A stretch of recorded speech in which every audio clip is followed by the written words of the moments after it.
Dişimizi davamlaştırmamız, hürmetli vatandaşım, Washington'da sözlevatımız, terörizm karıştırış kanunu Amerika kuch görsetti.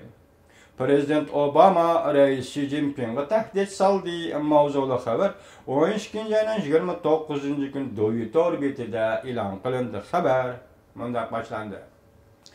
Amerika Jungo o'rtasida talash tartish qilinib, 1 yil o'tgandan keyin Jungoning terrorizmga qarshi turish qonuni 3 qatim o'zgartish orqali ma'qullandi.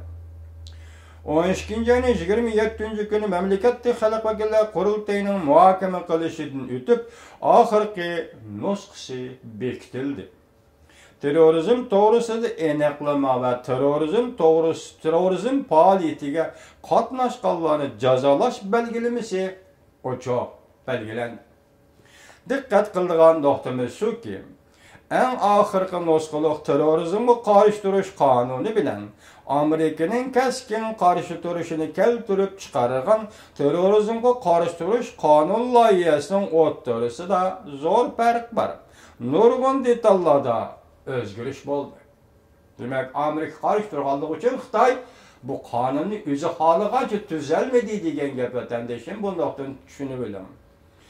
Doviy axborotchilar shunga diqqat qiladiki, dastlabki loyihaga selishtirganda eng oxirgi nusxaliq terrorizmga qarshi turish qonun loyihasi, terrorizmga qarshi turish belgilamasi aniqlamada bir necha o'rinda cheklash iboralari o'zgartirilgandan keyin eng oxirgi nusxaliq qonun elektron sanoati mulozimat boshqaruvchilariga internet mulozimati ta'minlovchilar to'g'risidagi belgimalarda zo'r o'zgarishlar bo'ldi. Bu yerda elektron sanoat va yoki internet masalasi albatta bu xalqaro munosabatga chetlab berib chetilgan narsalar sohalar. Bu sohalarda sen qonun belgilasan, albatta xalqaro jamiyat bilan aralashadi.